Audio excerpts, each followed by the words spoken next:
Hi, it's Dave Lane from Dutch Tents again with a showcase of another lovely big pyramid tent. This is a twin pole 6-berth pyramid tent. You're probably thinking it's a De Ward Vergroote Silvermew, but it isn't. It's made for a company. You may not have come across this before. Irene Huizen. Irene are a sports shop in Huizen, which is a town, seaside-ish town, sort of 20 miles east of Amsterdam and 20 miles north of Utrecht. And back in the 90s and 2000s, they commissioned ESVO to make a whole range of tents under the Irene Huizen label. So the tent you're looking at is an ESVO. So it's not made, it wasn't available as an ESVO, it was just labelled up as the Irene Huizen, but this is very much a big ESVO tent, and it's a cracker.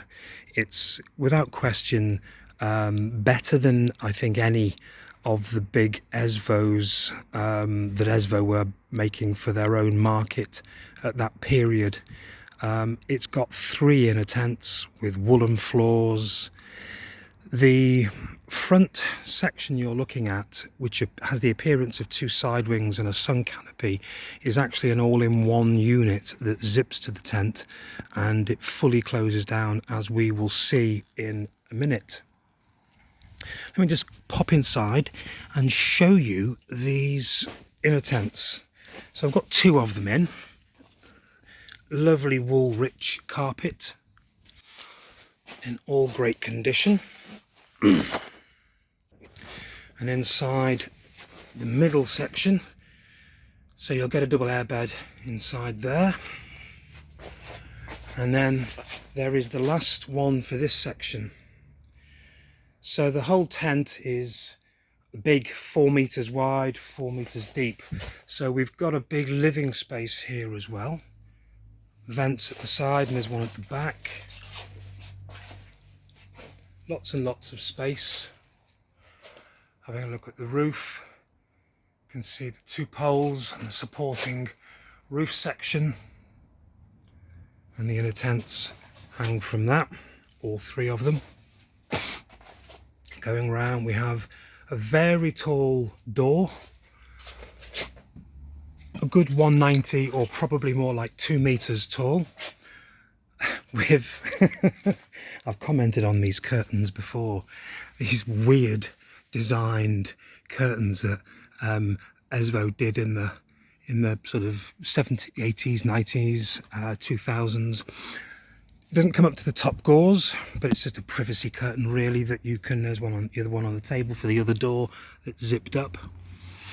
As with these big ESVOs, you can unzip the front wall all the way to there. It's a sewn in ground sheet, not zipping. The canvas is in very, very good condition. There's no holes, there's no tears. I have found one repair in one of the gauzes that you've just looked at. It's just been a little tear that's been fixed with some tear aid tape by the looks of it. The canvas is, there's no mould or mildew, there's no real bird stains, but slightly annoying. Can you see this? So it's not fruit stains. I'm very sure that this tent was parked near a junction on a campsite, and somebody has driven through a puddle and they've splashed it with mud. It hasn't damaged the canvas,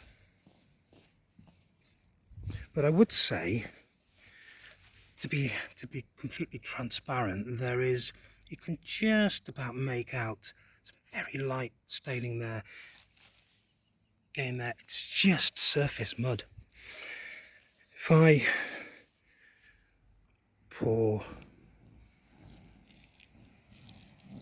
some water on this, you can see it just beads off. It hasn't had any negative impact on the canvas, and the water just nicely pools. So the canvas is in fantastic condition. It's just that marking, I'm afraid. It's not really bad, but it is there. I have had to go with a very light scrubbing brush, and I've made it better. I've cleaned it up, but I think this would need to be taken out with water and a light plastic brush and scrubbed. And to be fair, I'm not sure that you will fully remove that. And it's a real shame, because it's the only part of the tent that has any marking. The rest of it's really, really good. And it's just the fact that this tent has been caught in a good thunderstorm, I think, and someone splashed through that corner with a car. I mean, I don't know for sure, but I suspect that's what it is, because it just seems odd that you've got that sort of splash mark in that location. But honestly, the rest of the canvas is just wonderful. It's just, you know, well, 10K 300 gram, really good stuff. So the side wings zip on here with a storm flap over the top, and that velcros down. What a lovely attention to detail that is. Nice one, Esvo.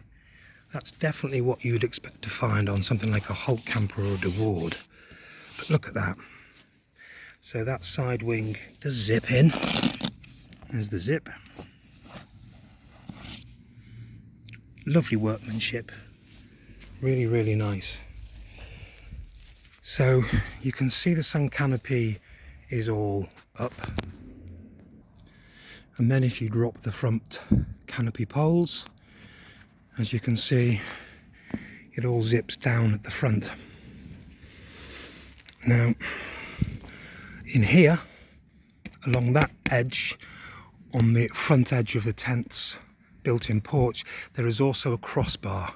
So that's why it looks quite, you know, straight. So you have a crossbar for the two king poles, and then you have one for the two door poles, and then you have one for here. So you get lots of good stability. And as you can see, the whole thing shuts down as it's designed to.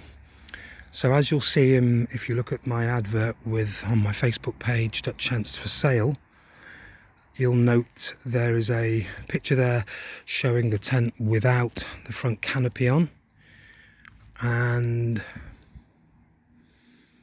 this video with it on.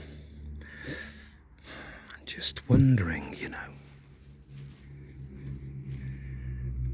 if I had extra poles, you could make this in two, because it's all in one, all zips together.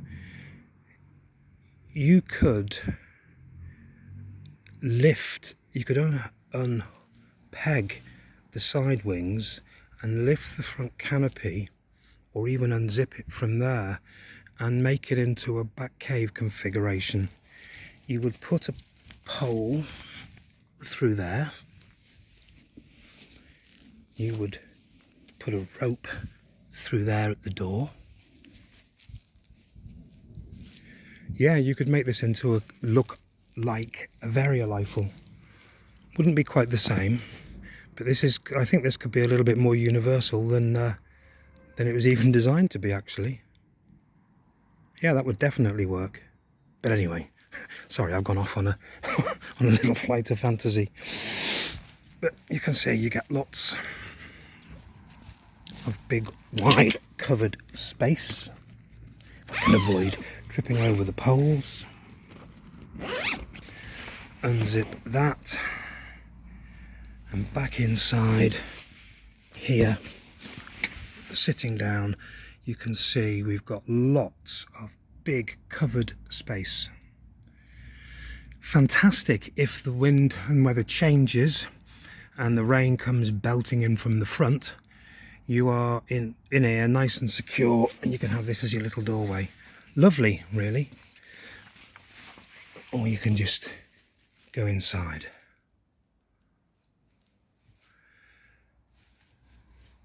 Okay.